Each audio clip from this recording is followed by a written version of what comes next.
Welcome back to the Explainer, everyone. Okay, let's just skip the fluff today and dive right into the deep end of Lesson 4. Assuming you've already checked out our course intro, you know we're focusing strictly on the really critical mandates of 21 CFR 820.60 and 820.65. We're talking about identification and traceability. This is exactly where the theoretical rules of medical device manufacturing literally hit the reality of the production floor. So let's get right to it. If you can't find it, you can't recall it. You know, this simple, blunt phrase is really our anchor for everything we're about to cover today. Think about that for a second.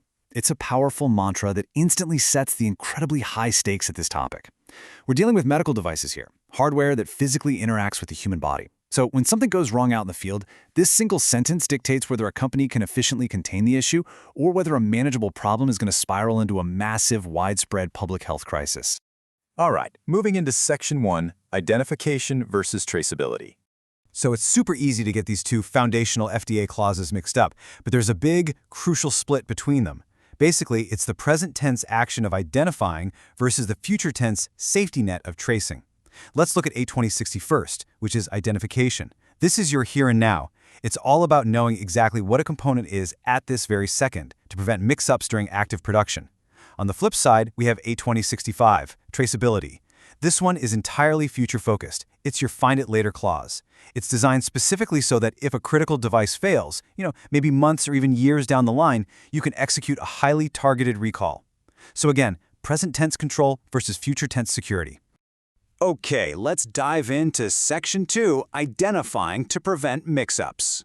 Let's really shift into that present tense action for a minute, 820.60. Look, identification isn't just about slapping a label on a box right at the final packout and calling it a day. It is an absolutely continuous journey. There are 5 critical steps here. Step 1 is receipt. Incoming goods have to be tagged the exact moment they hit the loading dock, no exceptions.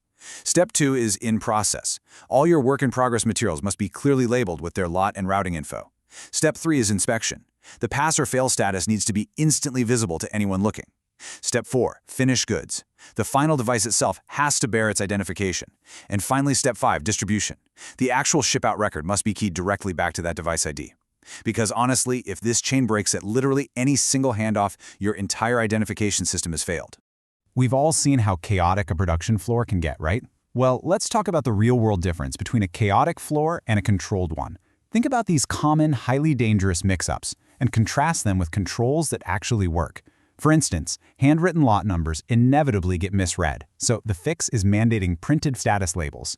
Accepted and quarantined materials sometimes get commingled, so we absolutely require physical segregation.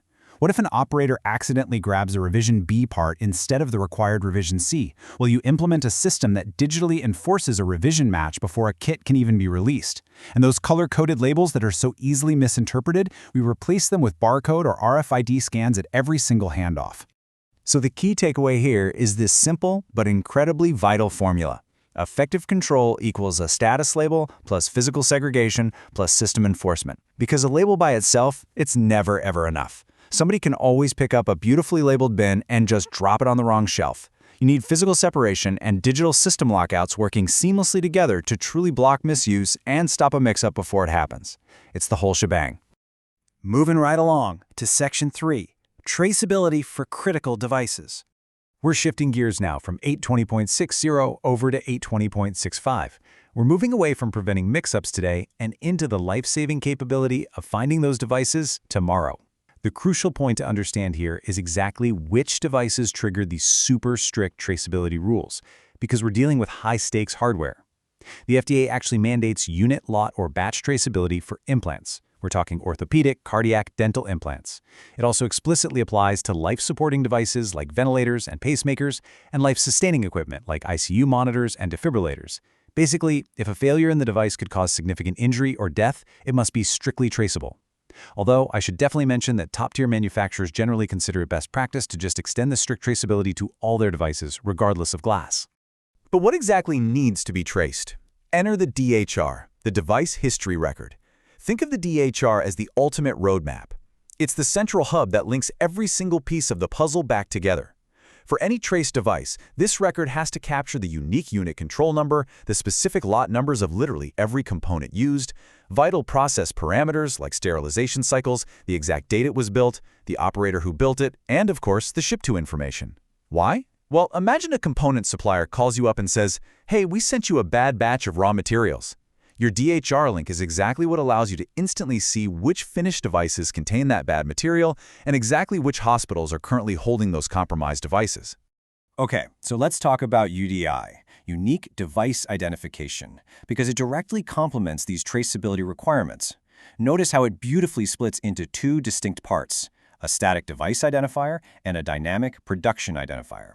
The DI is static. It identifies the specific model, the version, and the manufacturer. It stays completely fixed for a given product revision, and it gets registered in the FDA's database. The PI, on the other hand, is completely dynamic. It identifies the exact physical unit sitting right in front of you. That's where you find the constantly changing data, like the lot or batch number, the serial number, manufacturing date, and expiration date. Together, they create the full UDI barcode that travels everywhere with the device. And finally, Section 4, proving it with mock recalls. Now we're transitioning into the highly practical application of everything we've talked about so far. This is about proving your system actually works in the real world. And guys, here is a massive audit risk flag.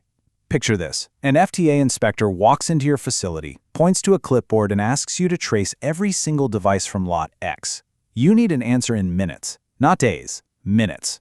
The hallmarks of a weak traceability system are painfully obvious during an audit.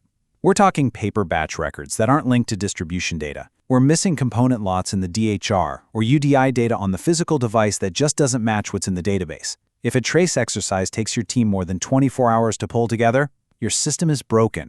And trust me, inspectors will penalize you for it. Which brings us to the golden metric. Less than 4 hours. That's the magic number. This is your target service level agreement, your ticking clock for executing a complete end-to-end trace. From the absolute second that request is made, your electronic tracking system should allow you to completely rebuild a full supply chain history and an entire distribution map in under 4 hours. So how do we make sure we can actually hit that 4-hour SLA? You build it into an actionable quarterly drill on your own floor using mock recalls. Here's exactly how you do it. Step 1, just pick a totally random unit or lot from your active inventory. Step 2, trace it backward. Rebuild its entire supply chain history from your records.